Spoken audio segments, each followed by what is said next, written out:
The words weren't a plea, they were an accusation. My parents stood in the kitchen, voices raised, faces twisted with disappointment. "Family helps family," my father snapped. "She's your sister. She just needs a chance," my mother added. They wanted me to empty my savings, everything I had worked for, to fund her shiny startup dream. I didn't argue, I didn't explain, I simply walked away. What they didn't know was that I'd already seen the truth. My sister was always the golden child. She smiled and the world bent for her. She failed and they called it ambition. She lied and they called it charm.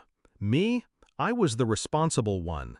The one who worked quietly, never complained, never demanded. The one who filled the gaps she left behind. And for years, I believed that loyalty meant love, that protecting her meant protecting family, until the day I learned what she had done. It started small, a strange charge on my account, a missing transfer. I checked, verified, watched. Then the pattern emerged, slow leaks, quiet withdrawals, hidden under layers of manipulation. She was stealing from me. Not once, not twice, for months. And when I dug deeper, I found more. Her emails, her messages, mocking me, bragging to her friends about how easy it was to drain me without me noticing. I remember staring at the screen, reading those words over and over. My dumb brother, her personal ATM. That was the night I stopped being her shield. I didn't confront her. Confrontation is messy. It warns the enemy. No, I chose patience. I chose silence. I chose strategy. I closed every account she touched, built walls around my money, moved my savings into places she couldn't reach. But I left the surface untouched. I let her believe the vault was still open. Because the greatest satisfaction isn't just protection, it's timing. When she came with her pitch, it was almost theatrical. PowerPoint slides, fake investors, empty promises wrapped in buzzwords. And my parents, of course, believed every word. "She just needs funding to start," they said. "She's counting on you." I refused. Calm, direct. The first no they had ever heard from me. That was when they snapped. That was when they yelled, "How dare you refuse to help your sister?" And I walked away, because the game had already begun. Her startup account? Frozen.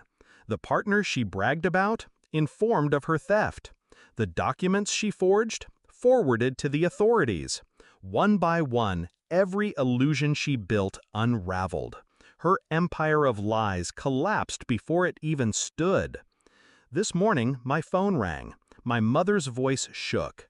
"They're investigating her. Banks are asking questions. Your sister is in trouble. Did you know about this?"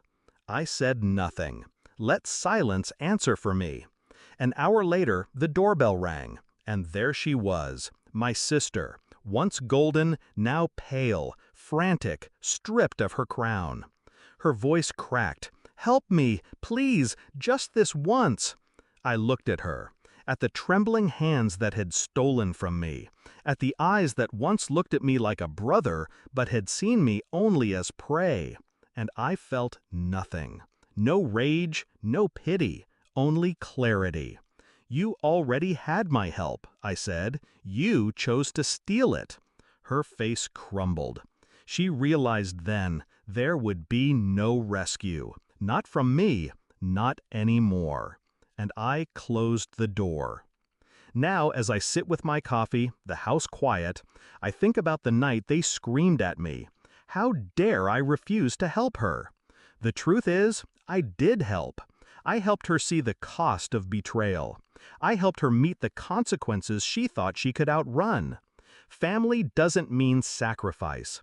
Family means accountability. And today, she finally learned it. I didn't argue. I didn't shout. I simply walked away. And in that silence, she lost everything.